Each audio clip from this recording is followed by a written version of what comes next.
এভারকেয়ার হাসপাতালে চিকিৎসাধীন BNP chairperson Begum Khaleda জিয়ার শরীর চিকিৎসা গ্রহণ করতে পারছেন বলে জানিয়েছেন তার ব্যক্তিগত চিকিৎসক ডাক্তার AJM জাহিদ হোসেন।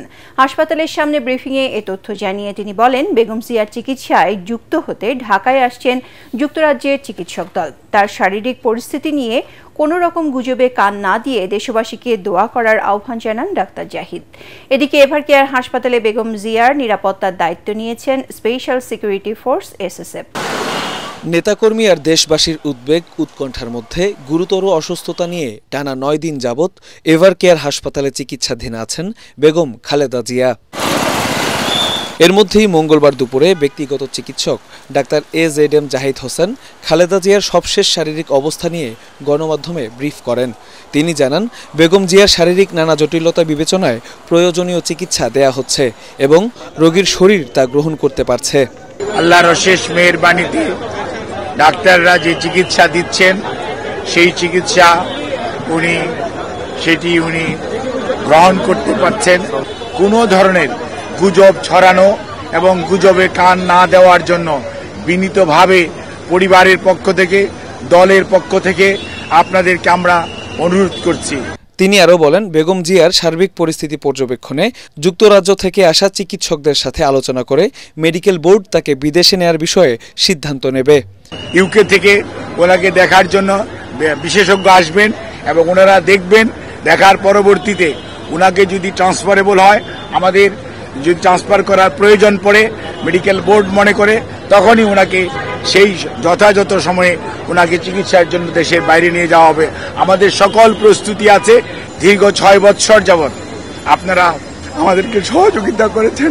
দেশনেত্রী বেগম খালেদা জিয়ার জন্য, সুস্থতার জন্য আপনাদের মাধ্যমে দেশ তথা সকল ধর্মের মানুষের প্রতি আমরা উদাত্ত আহ্বান জানাচ্ছি।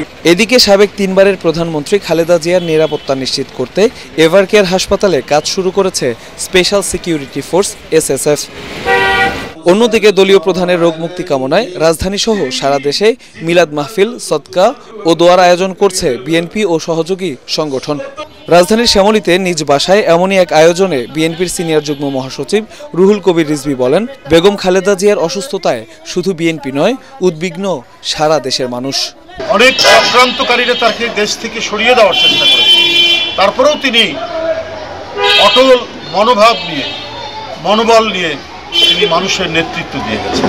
তাই আজকে সারা দেশে শুধু বিএনপি বলে না, এর বাইরেও সাধারণ মানুষ বেদনার্ত হয়ে পড়েছে তার এই গুরুতর অবস্থায়।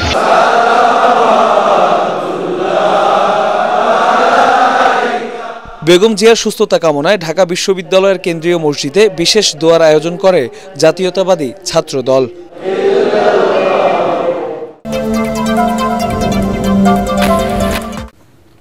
বিএনপি চেয়ারপারসন বেগম খালেদা জিয়ার সুস্থতার জন্য সবার সহযোগিতা ও শুভ কামনার জন্য ধন্যবাদ ও কৃতজ্ঞতা জানিয়েছেন বিএনপির ভারপ্রাপ্ত চেয়ারম্যান তারেক রহমান।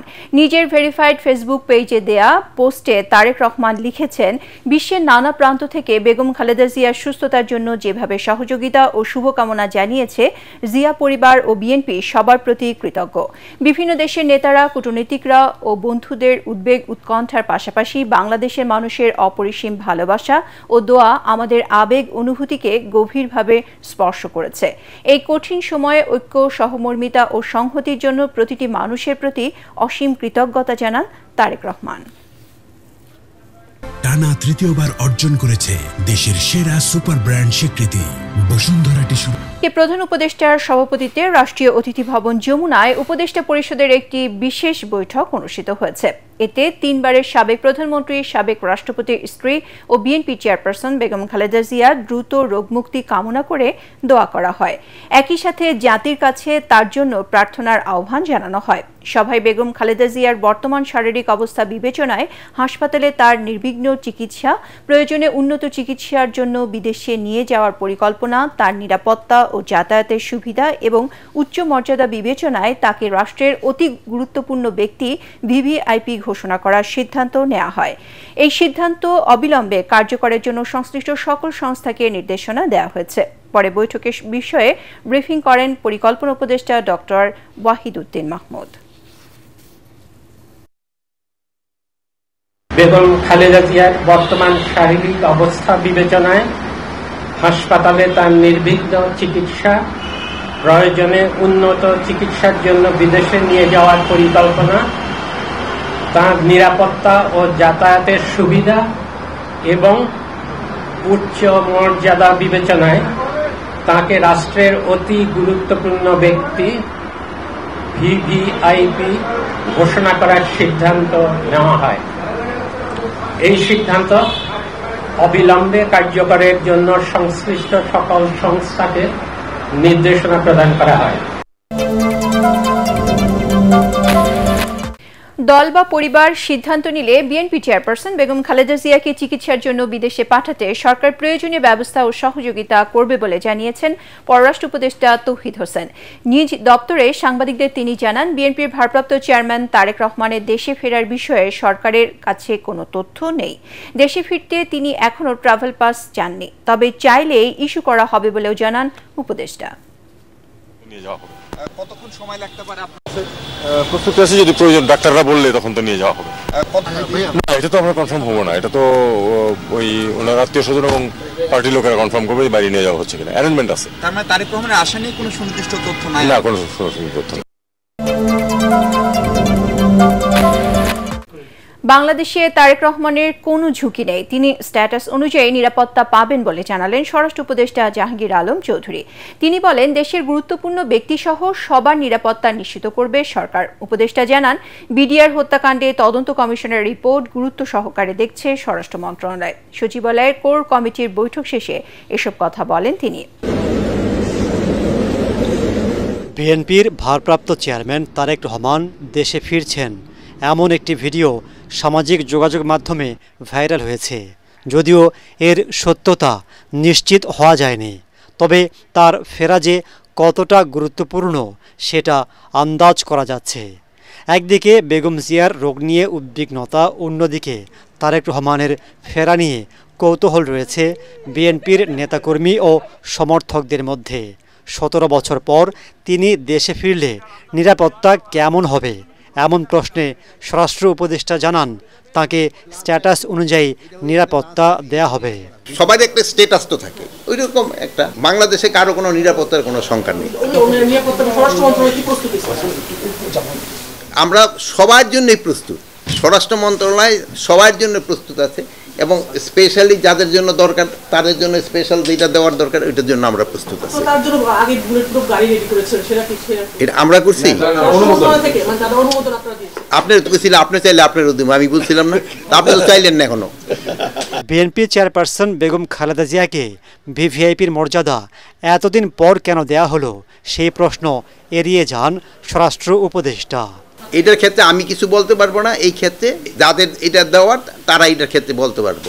বিডিআর হত্যাকাণ্ডের ঘটনায় স্বাধীন তদন্ত কমিশন যে রিপোর্ট দিয়েছে সে অনুযায়ী ব্যবস্থা নেওয়া হবে বলে জানান স্বরাষ্ট্র উপদেষ্টা। এই স্বরাষ্ট্র মন্ত্রণালয় এটা খুব সিরিয়াসলি দেখতেছে এবং এটা আপনি দেখছেন ওই ভলিউম কতগুলি, এগুলি আমাদের সম্পূর্ণটা পড়া হয় নাই, পড়া হওয়ার পরে ওনাদের যে রিকমেন্ডেশন এটা অবশ্যই বাস্তবায়ন করতে হবে। তিনি জানান, নির্বাচন সামনে রেখে ঝুঁকিপূর্ণ কেন্দ্র চূড়ান্ত করা হচ্ছে, প্রস্তুতি নিচ্ছে আইনশৃঙ্খলা বাহিনী।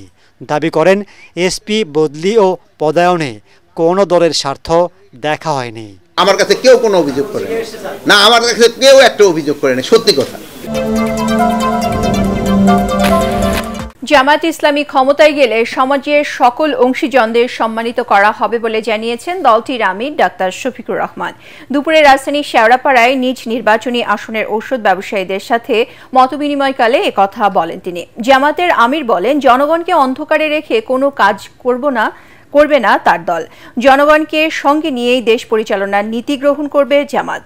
বলেন, ইনসাফ এবং কুরআনের সমাধানের ভিত্তিতে আগামীর বাংলাদেশ বিনির্মাণ করবে তার দল। যারা দুর্নীতিতে জড়িত তারা মানসিক শান্তি পায় না উল্লেখ করে জামায়াতের আমির বলেন, দুর্নীতিমুক্ত সমাজ গঠিত হলে সবার জন্যই শান্তি নিশ্চিত হবে। আমরা আল্লাহ তৌফিক দিলে এই সমাজটাকে পরিবর্তন করতে চাই, সাজাতে চাই। তবে আমাদের কথা, প্রচার সমাজ আর চলবে না, এই সমাজ বদলাতেই হবে। একটা বদল আমরা চাই, একটা পরিবর্তন আমরা চাই। আল্লাহ তাআলা এমন একটি সমাজ সমবেতভাবে সকলে মিলে আমরা যাতে করতে পারি, যে সমাজে ইনসাফ থাকবে, যে সমাজ কোরআনী সমাধানের মাধ্যমে চলবে, যে সমাজে মানুষ মানুষকে সম্মান করবে, ভালোবাসবে, এরকম একটা দরদি সমাজ, মানবিক সমাজ আল্লাহ যেন আমাদেরকে গড়ার তৌফিক দান করেন। গণতান্ত্রিক মূল্যবোধের চর্চা ও রাজনৈতিক সংস্কৃতির আমূল পরিবর্তন না হলে সুষ্ঠু নির্বাচন সম্ভব নয় বলে জানিয়েছেন নাগরিক সমাজের প্রতিনিধিরা। রাজধানীর সিরডাপ মিলনায়তনে সুশাসনের জন্য নাগরিক সুজন আয়োজিত গোলটেবিলে তারা বলেন, শুধু সংস্কার বাস্তবায়িত হলেই নির্বাচন সুষ্ঠু হবে না, জনগণেরও সচেতন থাকতে হবে নিজেদের দায়িত্ব সম্পর্কে। বিস্তারিত জানাচ্ছেন একরামুল হক সায়েম। সুষ্ঠু নির্বাচন ও গণতান্ত্রিক উত্তরণে নাগরিক ভাবনা বিষয়ে গোলটেবিল বৈঠকের আয়োজন করে সুশাসনের জন্য নাগরিক সুজন। এতে উপস্থিত ছিলেন নির্বাচন বিশেষজ্ঞ, সাংবাদিক, বিশ্ববিদ্যালয়ের শিক্ষক সহ বিভিন্ন নির্বাচনে অংশ নেওয়া প্রার্থী সহ অনেকেই। বক্তারা বলেন, অতীতের বিতর্কিত নির্বাচনের জন্য দায়ী সরকারের পক্ষপাতিত্ব ও দুর্বৃত্তায়নের রাজনীতি। ফলে নির্বাচন কমিশনও সুষ্ঠুভাবে তার ভূমিকা রাখতে পারেনি। গণ অভ্যুত্থানের পর আগের ধারায় সুষ্ঠু নির্বাচন আয়োজনের সুযোগ নেই বলেও মনে করেন তারা। বাংলাদেশের এখন যে গণতন্ত্র, সেই গণতন্ত্র কিন্তু এখন রক্ত দিয়ে কেনা হয়েছে।